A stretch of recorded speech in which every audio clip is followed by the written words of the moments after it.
Let's start with chapter 3. आइए हम पाठ 3 में जाएंगे। We are learning about prayer. हम प्रार्थना के बारे में सीख रहे हैं। If you want to learn about cricket, अगर आप क्रिकेट के बारे में सीखना चाहते हैं, uh, whose example or model like you will follow? तो किसको आदर्श या मानक मान के आप पालन करेंगे? Any names? Kohli, Virat Kohli, Kohli, Sachin Tendulkar, Dhoni, Rahul Dravid. Rahul Okay. Dravid, So many names I can't hear. बहुत सारे नाम आ गए हैं। That's all. Only 2 people, 3. कुछ लोग ही, और कोई नाम Okay. बताइए। Tell me the best batsman. सबसे अच्छा बल्लेबाज Dhoni. धोनी Sachin. जो Dhoni. है, Dhoni. Dhoni. Okay. Maximum are saying Dhoni. So you want to learn cricket, you learn from Dhoni. तो अगर आप क्रिकेट सीखना चाहते हैं तो आप धोनी से सीखें। Why? क्यों? Best. क्योंकि वो सबसे अच्छा है। Okay, very nice. So you see, we want the best person in that field to learn the skill or the practice. तो उस क्षेत्र में जो सबसे उत्तम है, हम उससे सीखना चाहते हैं या उससे साथ अभ्यास करना चाहते हैं। We are doing a course on prayer. तो अभी हम प्रार्थना का एक कोर्स है वो कर रहे हैं। Now tell me the best person through whose life we can learn about prayer. तो एक ऐसे व्यक्ति के बारे में बताइए हाँ? जिसको जो प्रार्थना करता है। You people have read the notes and you're giving the answer. आप बिल्कुल नोट पढ़ के बता रहे ना? हाँ? No, think and tell me who's the best person who practiced prayer. तो आप सोच के बताइए कि ऐसा कौन व्यक्ति है Jesus, जो प्रार्थना का Daniel, अभ्यास करता है? दानियल, Paul, पॉल, ठीक है, यूहन्ना, अयूब, Moses, मूसा, दाऊद, Elijah, एलिया, यूहन्ना, John. Abraham, Ibrahim. If I don't stop, you will tell full Bible. No, sir, better stop. अगर मैं नहीं रुकूं तो आप पूरा बाइबल बता देंगे। Yeah, it's true that in everyone's life there is something about prayer we can learn. तो ये सही बात है कि सच्चाई की बात है कि उनके जीवन से हम कुछ सीखते हैं प्रार्थना के बारे में। दानियल के बाद, दानियल से, एलिया से, okay, so John, यूहन्ना से। okay? But लेकिन who is the best? तो उसमें से उत्तम कौन है? उनमें से उत्तम कौन है? Jesus Christ. Yeshu Masih. Okay, so we want to learn from the best example. तो हम जो सबसे उत्तम है उसके उदाहरण से सीखना चाहते हैं। So whoever is the best is our model. तो जो सबसे उत्तम है वो हमारा आदर्श है। And we want to follow that model. और हम उस आदर्श का पालन करना चाहते हैं। In the case of prayer, it is the Lord Jesus. और प्रार्थना के क्षेत्र में वह है प्रभु यीशु मसीह। Now the first amazing thing is that Jesus prayed. तो सबसे पहला अद्भुत बात यह है कि यीशु प्रार्थना किए। Jesus is the Son of God. यीशु परमेश्वर के पुत्र है। So he can get whatever he wants. तो जो चाहते हैं उनको मिल सकता है। He can just tell the Father and Father will give it to him. अब वो सिर्फ पिता को बोलेंगे और पिता उनको दे देंगे। Why should he pray? तो उनको प्रार्थना करने की जरूरत क्यों पड़ी? Because he emptied himself. Okay, क्योंकि उसने अपने आप को खाली कर दिया, इसलिए से बोल रहे हैं।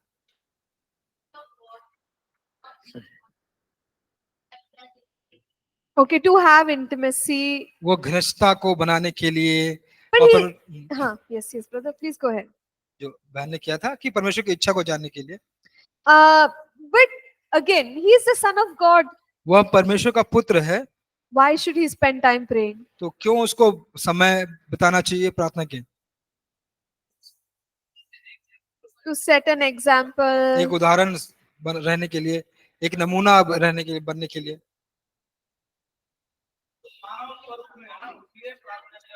Okay, very good. Because he became a man. क्योंकि वह एक मनुष्य बना। That is one of the main reasons. तो वो कई कारणों में एक मुख्य कारण है। You remember we said one of the ways that man exercises authority is through prayer. और आप याद करते हैं कि हम लोगों ने एक बात कही थी कि एक जो तरीका है जो मनुष्य अपना विश्वास या अधिकार को अभ्यास करता है, वो है प्रार्थना। And of course, already Jesus and the Father, the Holy Spirit, they have good communion, fellowship. तो आप देखते हैं कि पिता और यीशु पुत्र और पवित्र आत्मा, उनका एक अच्छा मेल मिलाप, एक अच्छा वार्तालाप है। And much prayer is strengthening the relationship. और उसी प्रकार प्रार्थना क्या करता है, वह संबंध को और मजबूती प्रदान करता है। So Jesus as a man practiced prayer. तो यीशु एक मनुष्य के रूप में प्रार्थना को अभ्यास करते थे। We've all agreed that he is the best example for prayer. तो हम लोगों ने, सब लोगों ने सहमति से कहा कि वह प्रार्थना करने वाले का एक अच्छा उदाहरण है। How much did he pray? कितना उन्होंने प्रार्थना किया? How much did he pray? कितना उन्होंने प्रार्थना किया? That we are calling him best example. तो हम उनको कहते हैं कि बहुत अच्छा उदाहरण। Anyone? How much did Jesus pray? यीशु मसीह को कितना प्रार्थना करना चाहिए होगा? उनको कितना प्रार्थना करना Okay, चाहिए? he prayed again and again. तो उसने बार बार प्रार्थना किया। Okay, what else? और क्या? Why is he the best example? और क्यों वह एक बहुत अच्छे उदाहरण है? Prayed for everything. सब बातों के लिए प्रार्थना करना। Okay, prayed according to the will of God. परमेश्वर की इच्छा के अनुसार प्रार्थना करना।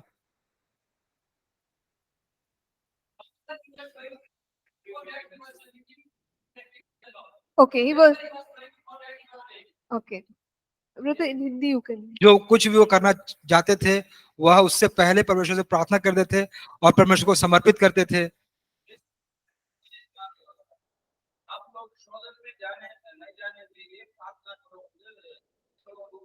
Okay, so he told that we must pray to overcome temptation. तो वह उसने सिखाया कि परीक्षा में बाहर निकलने के लिए आप प्रार्थना करें, अपने शिष्यों को बताया। So there are lot of examples about Jesus praying. तो ये बहुत सारे उदाहरण हैं यीशु मसीह प्रार्थना करने के लिए। We'll also see Jesus' teaching on prayer. तो हम अभी देखेंगे कि प्रभु यीशु मसीह क्या शिक्षा क्या है प्रार्थना को लेकर। Let's look at some scriptures that tell us that Jesus prayed a lot. तो आइए कुछ वचनों को देखेंगे जो हमको दिखाती है कि यीशु बहुत प्रार्थना करते थे। So if you have the mic, I request you to read in Hindi. We can read everything in Hindi. अगर आपके पास माइक है तो मैं अनुरोध करता हूँ कि आप हिंदी में पढ़ें। Mark 1:35. मरकुस 1:35। भोर को दिन निकलने से बहुत पहले वह उठकर निकला और एक जंगली स्थान में गया और वहां प्रार्थना करने लगा। So early in the morning, in fact long while before daylight, और भोर को दिन निकलने से बहुत पहले Jesus woke up and he went for prayer. यीशु जगा और वह प्रार्थना करने के लिए गया। So when we wake up, तो जब हम उठते हैं, unless something is very important, जब तक कि कुछ चीज बहुत महत्वपूर्ण ना हो, we don't do it. तो हम उसे नहीं करते। Right? So those of us who think, oh, exercise is very important, we exercise. तो अगर हम में से कोई सोचते कि अरे रोज एक्सरसाइज व्यायाम करना बहुत जरूरी है, तो हम व्यायाम करते हैं। Walking is important, we walk. और टहलना बहुत जरूरी है, तो हम टहलने जाते हैं। What did Jesus do? लेकिन यीशु ने क्या किया? even before the morning light hit him, he went and he prayed. और जो दिन का जो सुबह का प्रकाश या उजियाला निकलने से पहले वो गया और प्रार्थना किया। So, does it show us that this was very important to Jesus? तो क्या यह दिखाता है कि यीशु के लिए बहुत जरूरी था? Yes.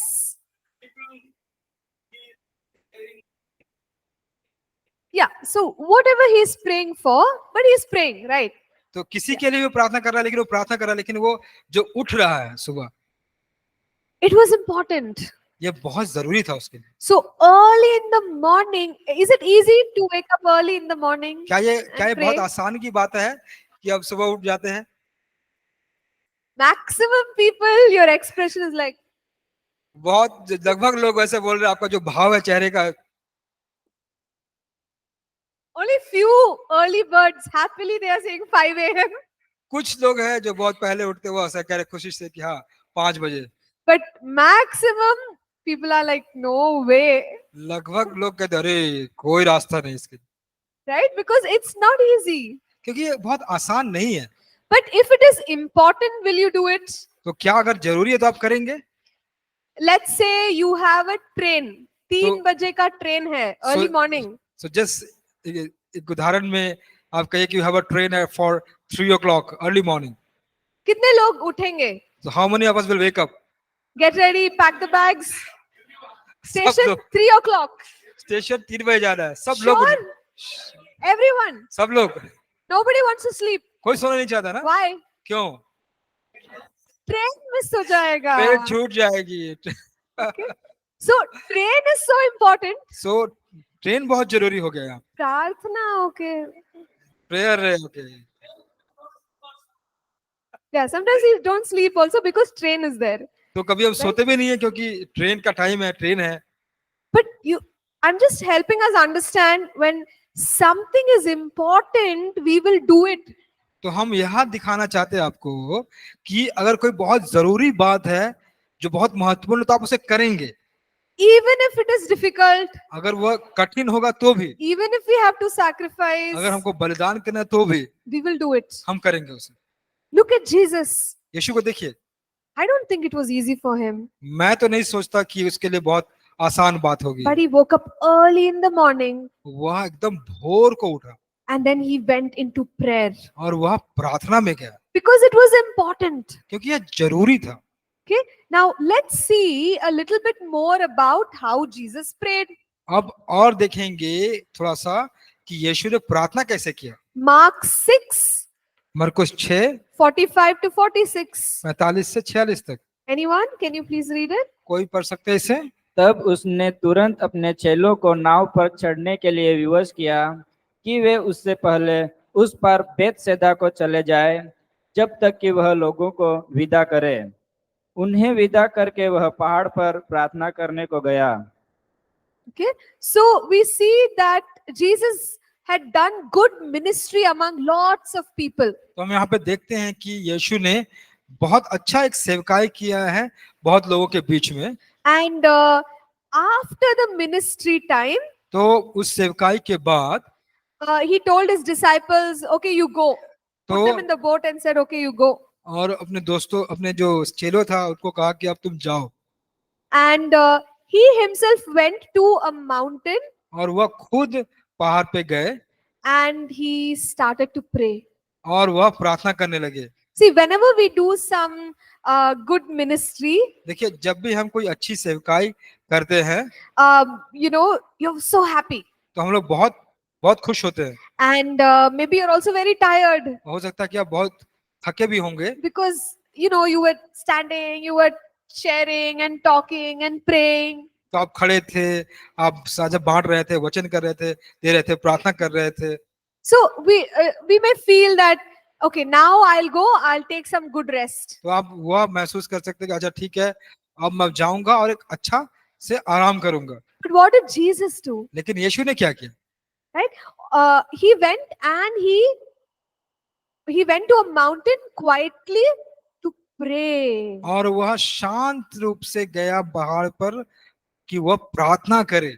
See, even after he did ministry, देखिए उसके सेवकाई करने के बाद भी people were impressed by Jesus. तो लोग उस यीशु से बहुत अचंभा करने लगे। And they would have been like, oh, Jesus, autograph, Jesus, Jesus, everyone screaming. तो हो सकता है कि ऐसा होता कि लोग सब कहते होंगे यीशु यीशु ऑटोग्राफ यीशु यीशु, ऐसा ऐसा All हो सकता, picture, selfie. सब फोटो ले रहे हैं, सेल्फी ले रहे हैं।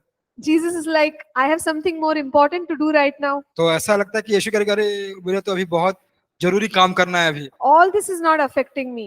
ये कुछ मुझे प्रभावित नहीं कर रहा है। I have to go and spend time with my father. तो मुझे जाना है और जाकर अपने पिता के साथ समय बिताना है। So he goes quietly to the mountain और वो चुपचाप से जाता है पर्वत पर। to do what? तो करने क्या? Pray. प्रार्थना करने के लिए। Okay, so does it show that prayer is important to Jesus? तो क्या यह दिखाता है कि प्रार्थना यीशु के लिए महत्वपूर्ण था? Yeah, it was so important ये बहुत जरूरी था that he made time for prayer. कि वह प्रार्थना के लिए समय निकाला। Again, in another passage, Luke chapter 5, we see the same thing. और लूक के 5वें अध्याय में वही बात को हम देखते हैं। He withdrew from the crowds and he went into the wilderness to pray. और वह भीड़ से निकल के हटके वह जंगलों में जाकर प्रार्थना करने लगा।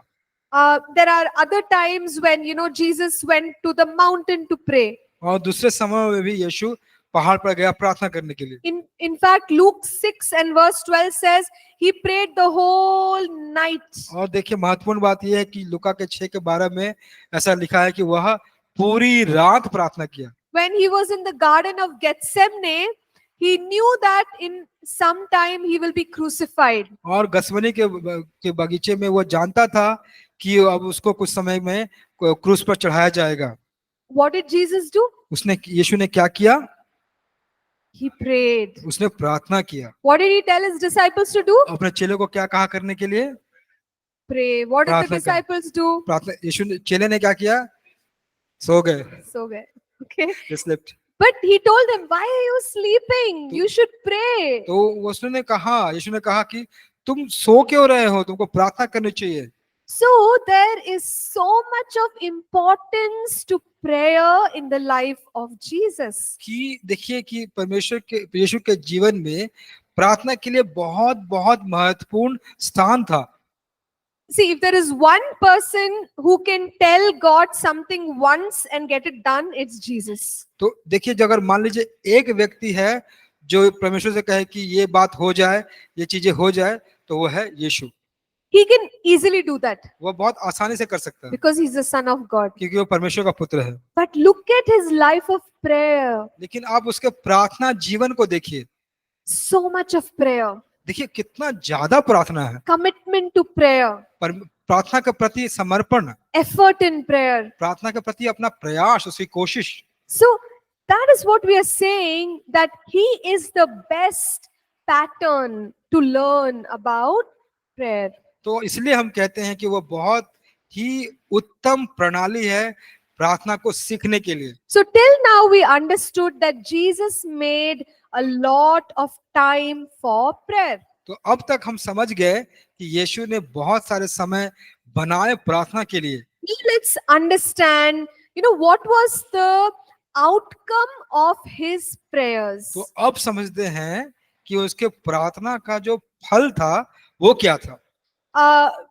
We can look at John chapter 11, हम यूहन्ना 11 में देख सकते हैं, verse 41 and 42. उसके 41 और 42 वचन में देख सकते हैं। This is the time when Jesus is commanding or calling Lazarus to come out. तो यहाँ पर यीशु आज्ञा देते हैं कि लाजर तू निकल आ। Okay? How is Jesus praying to the Father? किस प्रकार यीशु पिता से प्रार्थना कर रहे हैं। Can someone read John 11 verse 41, 42? कोई पढ़ सकते हैं क्या यूहन्ना 11 का 41 और 42? तब उन्होंने उस पत्थर को हटाया। यीशु ने आंखें उठाकर कहा, हे पिता, मैं तेरा धन्यवाद करता हूँ कि तूने मेरी सुन ली है। मैं जानता था कि तू सदा मेरी सुनता है, परंतु जो भीड़ आसपास खड़ी है उनके कारण मैंने यह कहा, जिससे कि वे विश्वास करें कि तूने मुझे भेजा है। Yes. Thank you, brother. So धन्यवाद भाई। we see here Jesus says, Father, I thank you that you have heard me. और यहाँ पर यीशु कहते हैं, पिता धन्यवाद कि तूने मुझे सुन लिया। So what is Jesus going to ask for, in some time? तो यीशु क्या पूछने वाला है कुछ समय के अंदर? The resurrection of Lazarus. यीशु पूछ रहा है लाजर का जी उठना।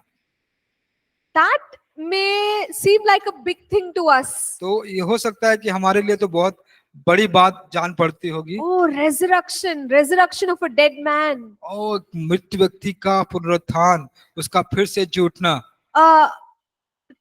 At that time, are we sure that God has heard our prayers? तो उस समय क्या आप निश्चित रूप से सोचते हैं कि परमेश्वर हमारे प्रार्थना को उत्तर करता है? Jesus was very sure. लेकिन यीशु बहुत निश्चित थे। He says, Father, उसे कहते हैं, पिता thank you, धन्यवाद, you have heard me. मुझे आपने सुन लिया। I know that Lazarus is going to come out. अब मैं जानता हूं कि अब लाजर उठ जाएगा।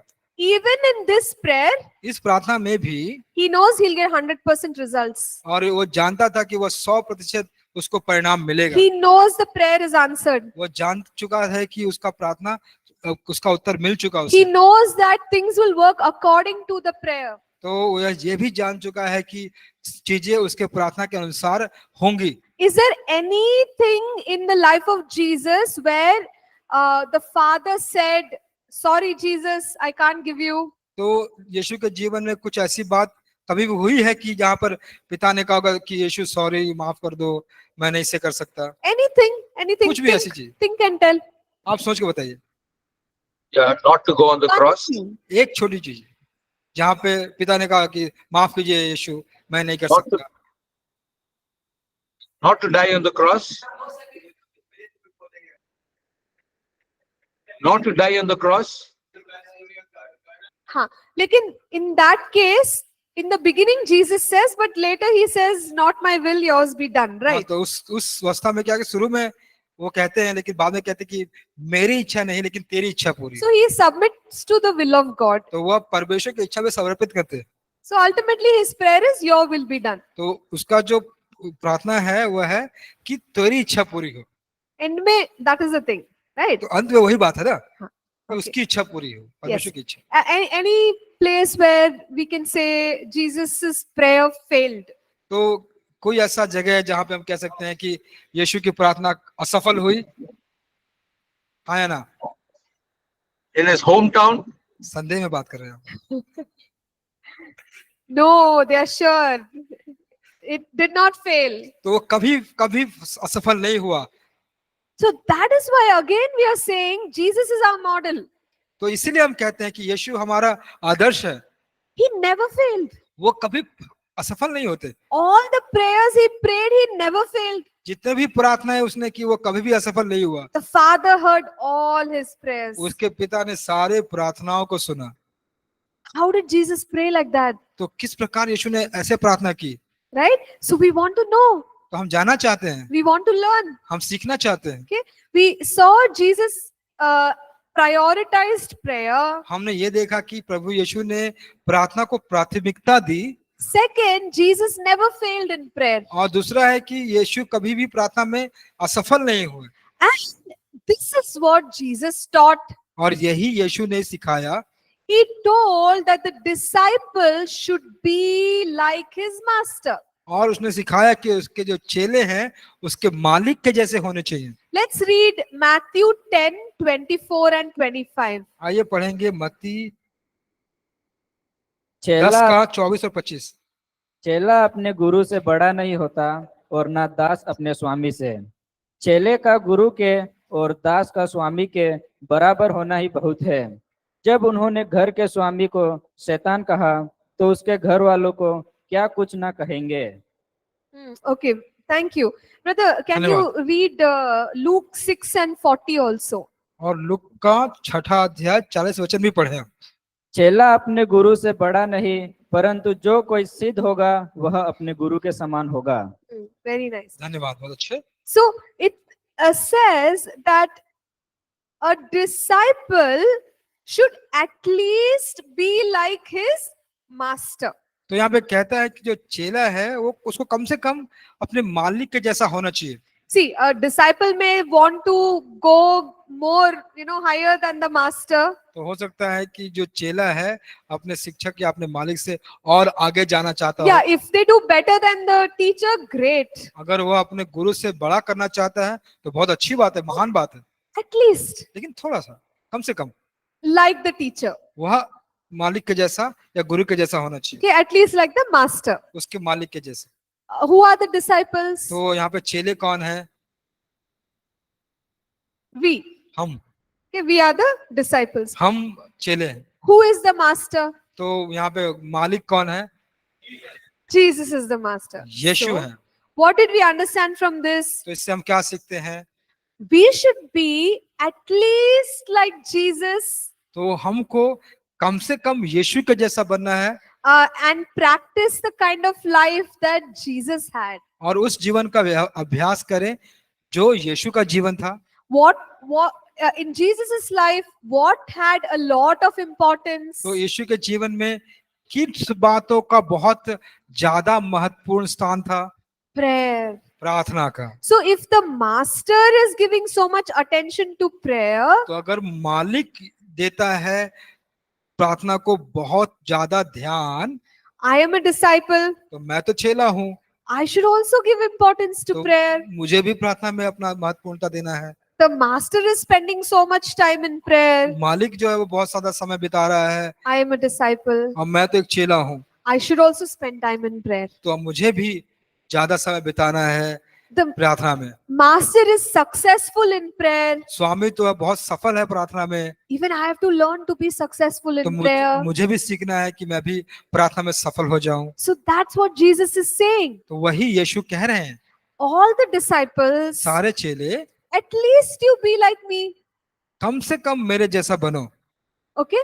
And in the area of prayer, और उस प्रार्थना के क्षेत्र में how to become like the teacher? तो किस प्रकार हम अपने गुरु के जैसा बन सकते हैं? How can we become like the master? हम किस प्रकार अपने स्वामी के जैसा बन सकते हैं? Luke 6 verse 40, लूका 6 का 40 it says, everyone who is perfectly trained will be like his teacher. परंतु जो कोई सिद्ध होगा या सिद्ध रूप से प्रार्थना करेगा वह अपने गुरु के समान होगा। Perfect training. और एक सिद्ध प्रशिक्षण, Okay? So training, अपने आप को शिक्षा देना, प्रशिक्षण, through that उसके द्वारा we can learn and we can become like our master. और उसके द्वारा उसके जरिए हम अपने मालिक के जैसे, स्वामी के जैसे बन सकते हैं। So as far as Jesus is concerned, और जब तक हम यीशु के बात को लेते हैं, he is expecting your and my prayer life to be like his. तो वह चाहते हैं कि आपका और हमारा जो प्रार्थना का जीवन है उसके प्रार्थना का जीवन जैसा होना चाहिए। It's minimum requirement.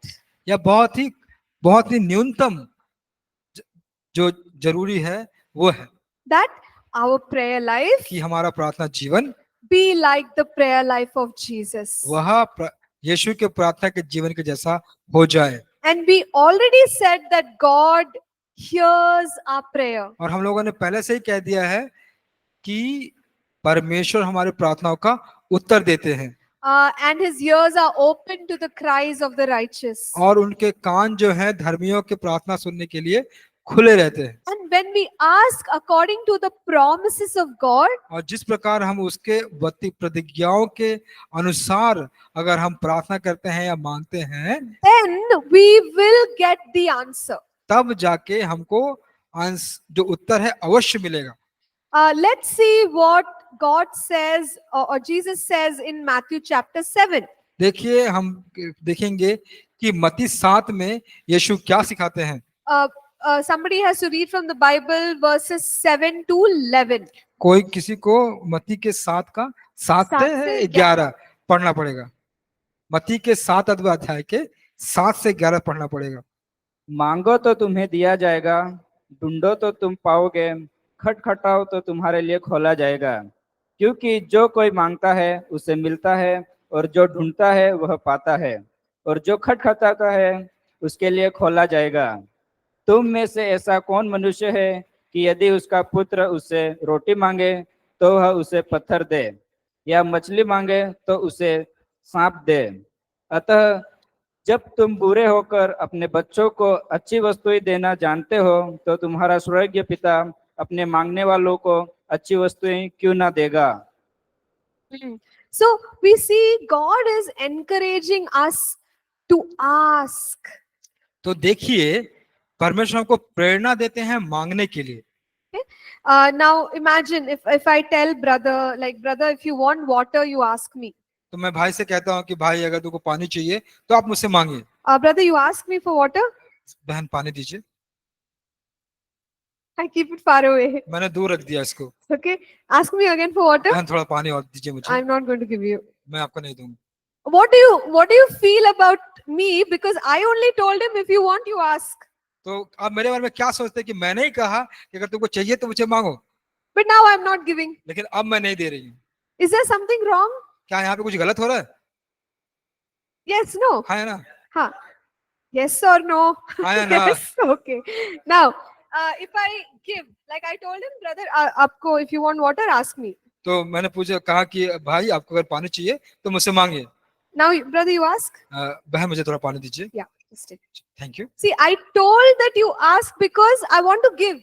तो मैंने इसलिए पूछा कि आप मांगो कि मैं देना चाहती हूँ। In Matthew chapter 7, 3 times Jesus is saying, ask, seek, knock. और मैथ्यू के 7वें अध्याय में यीशु 3 बार बोलता है, मांगो, खटखटाओ। Now, why will God say if He is not going to give you? तो क्यों परमेश्वर कहेंगे अगर वो आपको देना नहीं चाहते हैं तो? He won't do that, right? वो नहीं करेंगे ऐसा, है ना? That will be so wrong. तो बहुत गलत बात हो जाएगी। When God is saying ask, seek, knock, it's because He wants to give it to you. क्योंकि परमेश्वर कहते हैं कि मांगो, खोजो, खटखटाओ, तो इसका मतलब होता है कि वो आपको देना चाहते हैं। So, when God says ask, जब परमेश्वर से कहते हैं कि मांगो, it's because He wants to give you an answer. क्योंकि वो चाहते हैं कि वो आपको वो उत्तर दें। So, we need to have confidence in our prayer. तो हमारे प्रार्थना में ना वो विश्वास होना जरूरी है। I am asking, मैं मांगूंगा, I'm asking according to the word of God. परमेश्वर के वचन के अनुसार मैं मांगता हूँ। And God said, if I ask, He will give. और परमेश्वर ने कहा कि अगर मैं मांगूंगा तो वो देगा। Right?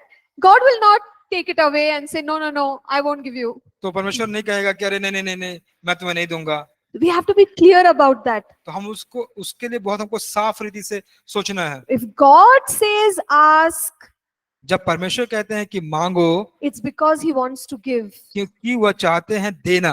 Okay? Now let's look at 2 more passages, very important. आइए 2 और वचन को देखेंगे जो बहुत जरूरी है। Matthew 21 verse 22. मत्ती 21 का 22वां वचन।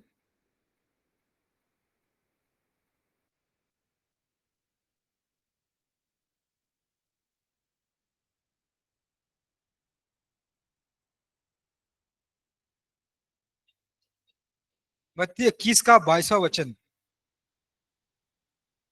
Yes, brother. और जो कुछ तुम प्रार्थना में विश्वास से मांगोगे वह सब तुमको मिलेगा। धन्यवाद। Right? So you see that whatever you ask by faith in prayer, you will receive. तो आप देखते हैं कि यहाँ पे लिखा है कि जो भी तुम प्रार्थना में विश्वास से मांगोगे वह तुमको मिलेगा। Jesus is so clear. यहाँ यीशु स्पष्ट है। यहाँ पर He's saying, if you ask and if you're asking in faith, you will get it. वो कहते हैं कि तुम अगर मांगते हो, अगर विश्वास से मांगते हो, तुमको यह मिलेगा। So there is an assurance of answered prayer. और यहाँ पर एक निश्चितता है कि हमारी प्रार्थना का उत्तर दिया जाएगा। And let's also read Mark 11 verse 24. आइए मरकुस 11 का 24वां वचन हम देखेंगे। इसलिए मैं तुमसे कहता हूँ कि जो कुछ तुम प्रार्थना करके मांगो तो प्रत्येक कर लो कि तुम्हें मिलेगा और तुम्हारे लिए हो जाएगा। Yeah. So, brother, can you please read again? Sorry. इसलिए तुमसे कहता हूं कि जो कुछ तुम प्रार्थना करके मांगो तो प्रत्येक कर लो कि तुम्हें मिलेगा Okay. और तुम्हारे लिए हो जाएगा। Yeah. So, this is again, right? This is again about believing and asking in faith and knowing that, yes, I got it. तो यह बात है कि आप विश्वास करते हैं और वो विश्वास से मांगते हैं और ये जान लेते हैं कि ये तो हो जाएगा। So, when it comes to prayer and the way Jesus taught us about prayer, जब प्रार्थना के बारे में बात होती है और उस तरीके के बारे में बात होती है जिसको यीशु ने सिखाया प्रार्थना करने के बारे में, there is a, like a no failure तो policy, वहां पर कोई असफलता का कोई नीति है ही नहीं, because he never failed. क्योंकि वो कभी असफल हुआ ही नहीं। And he is teaching us also that if you ask in faith, believing, you will receive it. और उसने कहा है कि अगर तुम विश्वास से मांगोगे तो विश्वास करो कि वह तुम्हें मिल जाएगा। Okay. Now, my question to all of us, अब यह प्रश्न आप सबके लिए है, then why is it that sometimes we are not getting answers? तो ऐसा क्यों है कि कभी कभी हमको उत्तर नहीं मिलता है? So all the disciples, why are we not getting the answers? अरे तो जितने चेले हैं क्यों हमको उत्तर नहीं मिल रहा है? Okay, we ask the wrong things. क्योंकि हम गलत Mother चीजों is को मांगते saying, हैं। okay. What else? हाँ. Okay, lack of faith. विश्वास की कमी की वजह से हाँ, Doubt. doubt. हम संदेह करते Any हैं। other reason why we are not getting? Ji? Okay, not according to the promises of God. Very good. परमेश्वर के पत्तियां के अनुसार नहीं मांगते हैं। हाँ. Okay, so we let go before we receive the answer. और उत्तर मिलने से पहले ही हम उसको छोड़ देते हैं। मेरा lesson ही खत्म हो गया, मैं बंद करके I'll just go. Now my teaching is over. Okay, let me close and go. You gave all the correct answers. You all have given a correct answer. सबने आपको Okay. सही जवाब दिया। Yeah, these are the reasons why we are not receiving answers to our prayers. जी, यही सारे कारण हैं। हाँ. हाँ.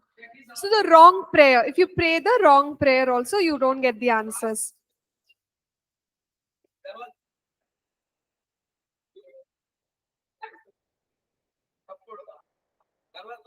So, Hmm. अगर हम गलत प्रार्थना करते हैं तो Okay, wrong prayer. गलत इच्छा, Wrong intention. Wrong Wrong intention. हाँ. Wrong intention in अगर हम prayer. गलत नीति से गलत सोच से, है ना, अगर हम मांगते हैं तो पूरा नहीं होता। Yeah. So these are all the reasons, and also sometimes when we have the wrong heart, और कभी-कभी जब हमारा दिल ही गलत होता है, we are jealous or हम ईर्ष्या we करने are वाले, competing, हम हमेशा प्रतियोगिता करते हैं एक दूसरे से आगे बढ़ने के लिए, and then we pray to God certain things. और फिर कुछ बातों को हम प्रार्थना करते हैं, Then we are not able to receive from तो God. इसलिए हम परमेश्वर से वो प्राप्त नहीं करते। Yes, brother. Sin. Pride. Okay.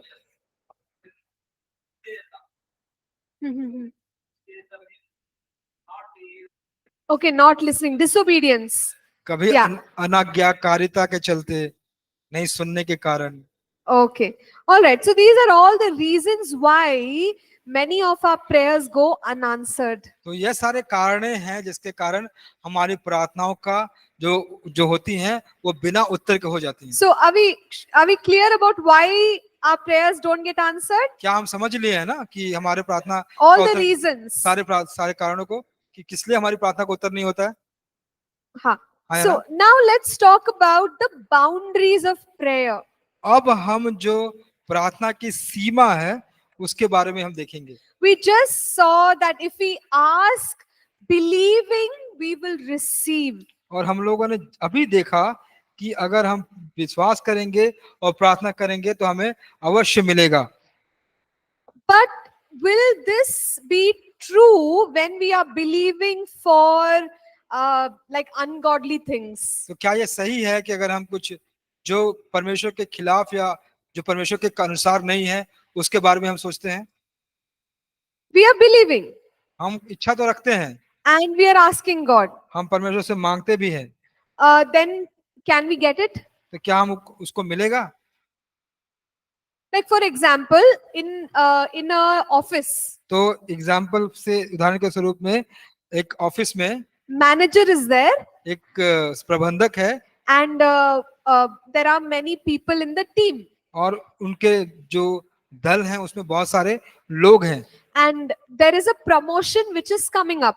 तो एक जो पदोन्नति है वो होने वाली है। So we try to pray for the manager तो हम प्रार्थना करते हैं उस मैनेजर उस प्रबंधक के लिए that God, I am believing you make his mind to give the promotion to me. तो हम ऐसा प्रार्थना करते हैं कि परमेश्वर, मैं विश्वास करता हूँ उस मैनेजर को मन को ऐसा बना कि वो जो उन्नति है या प्रमोशन है वो मुझे ही दे। We are not working hard. हम तो ज्यादा परिश्रम नहीं कर रहे हैं, We are not even, regular. हम रोज भी नहीं आते हैं, But we are saying, God, I am a believer. I am believing that manager, he has to give the promotion to me. तो आप कहते हैं कि अरे परमेश्वर, मैं तो विश्वासी हूँ, मैं तो विश्वास करता हूँ उस मैनेजर को मुझे ही प्रमोशन देना चाहिए। Okay? Or something like that. We ask our parents, we say, I want a mobile phone. आप और उसी प्रकार अगर हम अपने माता पिता को कहते हैं कि मुझे ये मोबाइल फोन चाहिए, So every day we are praying, make my father, make my mother, Lord, you tell them, do something, change their mind, let them give the mobile phone. आप रोज प्रार्थना करते हैं कि अरे परमेश्वर कुछ कीजिए, उनके मन को बदलिए, उनको मुझे एक मोबाइल फोन देने दीजिए। Okay, so constantly you're praying for the mind of another person to do what you want them to do. तो इसका मतलब होता है कि आप इस प्रकार प्रार्थना कर रहे हैं दूसरे व्यक्ति का मन ऐसा हो जाए कि जो आप चाहते हैं वो ऐसा करे। You see, we cannot manipulate the will of human beings. और हम जो क्या करते हैं, जो मनुष्य की इच्छा है उसको हम टेढ़ा मेढ़ा नहीं कर सकते। We cannot control the will of people. जो लोगों की इच्छा है उस पर हम नियंत्रण नहीं रख सकते। We cannot force people. हम लोगों को बलपूर्वक नहीं कर सकते, कुछ काम करा So, सकते। if we think that prayer is a tool which will help us control the minds of people, तो अगर आप सोचते हैं कि प्रार्थना वो जरिया है कि लोगों के मनों पर नियंत्रित किया जा सकता है, that is not prayer. तो वह प्रार्थना नहीं है, It will not work. वो काम ही नहीं करेगा। We can pray, God, speak to them, हम ये प्रार्थना कर सकते हैं कि परमेश्वर उनसे बातें कर, but we cannot say, God, control them, make them do it. हम ये प्रार्थना नहीं कर सकते कि परमेश्वर उनका नियंत्रण कर और उनको ऐसा करने दे, Right? Because even God does not control us. क्योंकि परमेश्वर भी हमें नियंत्रण नहीं करते, He gives us a choice. वो हमें एक चुनाव करने के लिए देते हैं। So let's not use prayer to try and control people. तो आइए हम प्रार्थना का इस्तेमाल किसी को नियंत्रण करने के लिए उसको हम नहीं करें। In fact, there is another word for controlling. तो एक दूसरा शब्द भी है नियंत्रण करने के लिए, कंट्रोलिंग के लिए। Spiritual control, आत्मिक जो नियंत्रण है it's called witchcraft. वह एक जादू, Witchcraft, yeah. अंधविश्वास, कालो जादू कहते हैं। हाँ. But God does not provide for such things in the scripture. तो वचन में परमेश्वर उस सब बातों के लिए कुछ नहीं देते। We cannot control people. हम लोगों को नियंत्रण नहीं कर We सकते। can pray.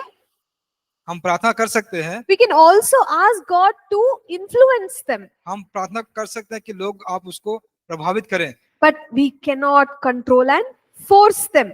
हम नियंत्रण नहीं कर सकते हैं, Okay? And, हम in बल this- पर उनको नियंत्रण नहीं कर सकते। and another thing about prayer, और दूसरी बात जो प्रार्थना को लेकर है, we cannot contradict God's word. और हम परमेश्वर के वचन के विपरीत काम नहीं कर सकते।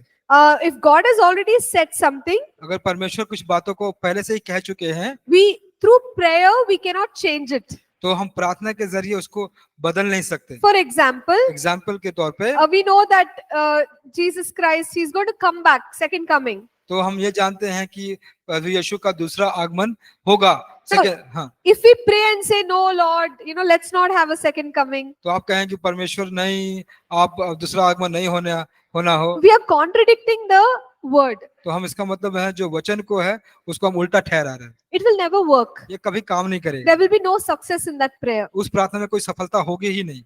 So we need to know what the word says and don't go opposite to the word. तो हमको यह जरूरी है कि हम जाने कि वचन क्या कहता है और उसके उल्टा या उसके विपरीत ना जाएं। So let me just stop here. आइए हम इसको अभी समाप्त करेंगे। I know there's a small portion, but we will discuss that tomorrow. और मैं जानती हूँ कि थोड़ा सा भाग बचा हुआ है, उसको हम कल उसकी चर्चा करेंगे। But I'll just open it out to any questions here. तो अगर कोई प्रश्न है यहाँ पर, इसके लिए हम अभी समय दूंगी। Here on the online chat, Brother Thomas says in Matthew 13:58, why does his own hometown or household become a place of unbelief, as many miracles were not done there? So it's a matter of faith, Brother Thomas. तो भाई Thomas का प्रश्न है कि मत्ती के 13:58 में क्यों उनका जो घर है, उनका जो स्थान, उनका जो शहर है, वह एक अविश्वास का जगह बन गया। And we just said that God does not control anyone. तो हम लोगों ने अभी कहा कि परमेश्वर किसी पर नियंत्रण नहीं करते हैं। So it was their free choice whether they wanted to believe or not. तो उनका वह स्वतः चुनाव था कि वह विश्वास करते हैं या नहीं। But they didn't. और उसको हम पढ़ते हैं, But they didn't. और उन्होंने उन्होंने किया। Okay, right. So we'll just, I hope that addresses your question. मैं आशा करती हूँ कि वो आपके प्रश्न का उत्तर दे रहा है। I'm not sure if the reference is correct, brother. You can just check. Oh, Matthew. Matthew, you're saying. Matthew 13.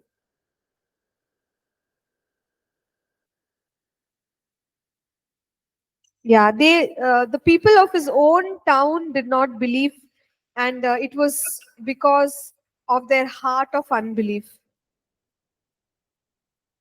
तो उनके अपने लोग उनको विश्वास नहीं किए क्योंकि उनका जो हृदय था वह अविश्वास का हृदय था। Yes. Any other questions? Yes, brother. Ma'am, this is the out of syllabus question, but as you said the name of Lazarus, this question is in my mind like 4 to 5 years.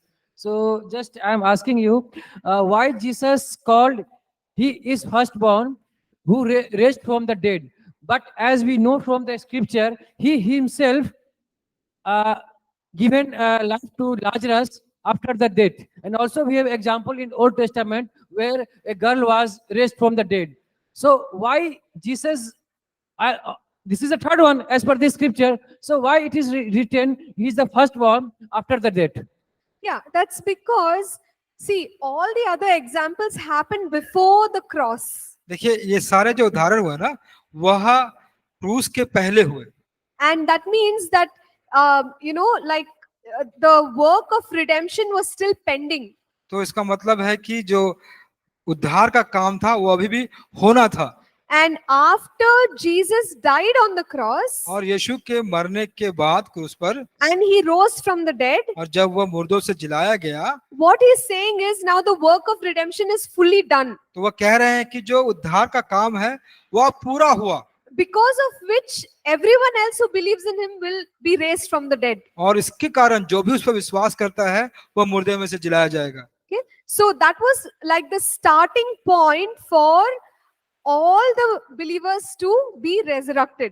तो वहां पर जो शुरुआत का वो स्थान है जहाँ पे सारे विश्वासी जो विश्वास करते हैं कि वह पुनरुत्थानित होंगे।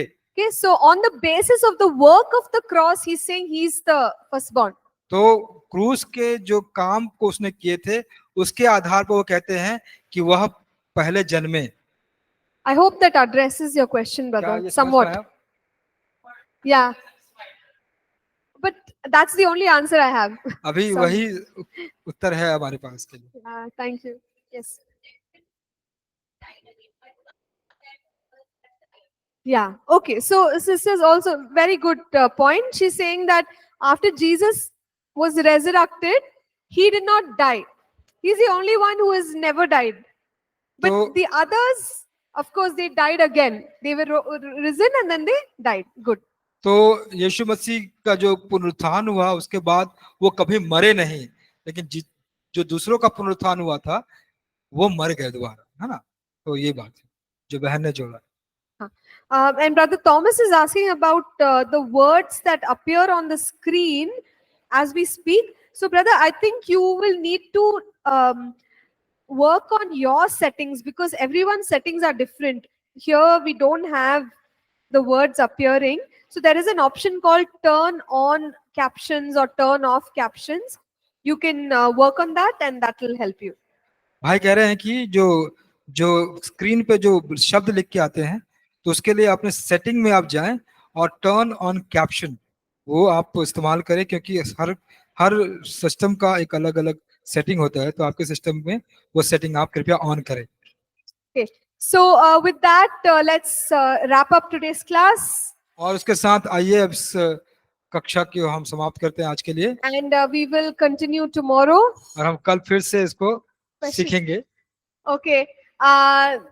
There is one question. एक क्वेश्चन है भाई का, Jaldi se we'll answer that. Quickly हाँ, आंसर yes, brother.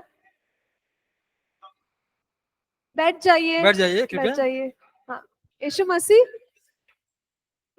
हाँ. You should pray in the morning, early in the morning. हाँ.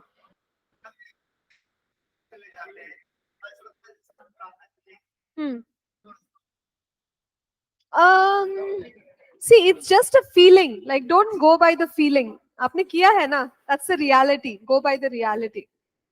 तो आप He's saying, brother, you'll just. ये आपका एहसास है ना, आप इसके साथ जा रहे हैं, ये सच्चाई नहीं है। तो don't go so much by feeling. तो आप अपना जो अनुभूति है ना उसके साथ ज्यादा मत जाइए। Right. So he's just Amen. talking about a feeling that he experiences after a morning prayer. तो ये अपने अनुभूति के बारे में बात कर रहे हैं, उनके सुबह की प्रार्थना के बाद का। Okay. So we are going to pray and close now. और हम प्रार्थना करके लास्ट बंद करेंगे। Question And- last question Last ka last question. एक और आ रहा है। ठीक है, अंतिम can we question। take his question, everyone? If everyone says okay, I am okay. क्या इनका प्रश्न ले सकते हैं? हाँ. Okay. Last question. अगर यदि कोई नॉन बिलीवर हमसे कहे कि मेरे लिए प्रार्थना करना, तो क्या उस अपन प्रार्थना करेंगे उसके लिए, नॉन बिलीवर्स के लिए, तो वो प्रार्थना सुनी जाएगी? हाँ. Okay. तो कोई अन्य विश्वासी अगर कहे कि मुझे लिए प्रार्थना कर, तो क्या हमारी प्रार्थना उनके लिए सुनी जाएगी? ये प्रश्न है। When we pray for unbeliever or what is it? We pray for unbeliever. Unbeliever. जब हम प्रार्थना करते हैं अविश्वासियों के लिए, Yeah, of course, it will be heard. जी ये बिल्कुल सुना जाएगा। See, technically, before Jesus died and he rose from the dead, nobody was born again. देखिए, यीशु के मारे जाने और उसके पुनरुत्थान के बाद के पहले कोई भी पुनः जन्म प्राप्त हुआ नहीं था। Peter, John, Matthew, nobody was born again. कोई भी पुनः जन्म नहीं पाया था। कोई believer नहीं था. There was no believer। The way we understand what believer is, right? जिस प्रकार हम But did Jesus pray for them? तो क्या यीशु उसके लिए प्रार्थना किया था? हाँ। Yes, he prayed. So we can pray for unbelievers and God will work. और हम अविश्वासियों के लिए प्रार्थना कर सकते हैं और परमेश्वर काम बिल्कुल करेंगे। हाँ, brother, we'll discuss after closing the class. हाँ, जवाब दो।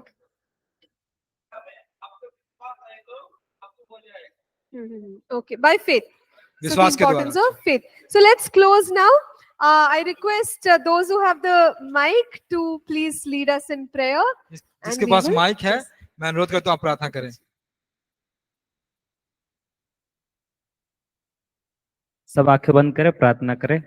सर्वशक्तिमान महान परमेश्वर पिता प्रभु, हम तेरा धन्यवाद करते प्रभु आज की दोपहर के लिए पिता परमेश्वर कि तूने सुबह से लेकर अब तक सभी क्लासों में प्रभु आपने आशीष करके दिया, उसके लिए धन्यवाद देते प्रभु। हम तुझसे प्रार्थना करते प्रभु कि जिस प्रकार आज के दिन में हमने जो कुछ सीखा है परमेश्वर, उन सारी बातों को पिता हमारे जीवन में प्रभु हम लागू कर सके और रिमाइंड कर सके, ऐसा होने के लिए मदद करना प्रभु। पिता परमेश्वर आप हमारे साथ रहो प्रभु, और भी आगे के समय में हमें लेकर जाओ प्रभु, ताकि हम पिता परमेश्वर जो कुछ कार्य करें प्रभु वो आपकी महिमा के लिए होने पाए पिता परमेश्वर। प्रभु इस समय हम प्रार्थना करते प्रभु, जो भोजन हमारे लिए तैयार किया गया प्रभु, उस भोजन को भी आप आशीष करके देना पिता। हम खाए पिए और आपके नाम की महिमा करें, ऐसा होने देना प्रभु। हमारे टीचर को भी पिता परमेश्वर जो कुछ सीखने के लिए हमको सिखाया प्रभु, उनको हम पिता परमेश्वर एक आज्ञाकारी बन के प्रभु उसके अनुसार हम चल सके, ऐसा होने देना पिता। और भी आशीष कर पिता, सारा आदर महिमा हमारे जीवित उद्धार करता यीशु मसीह के नाम से मांगते हैं, आमीन। Amen. Praise God. Praise God. Thank you. Amen.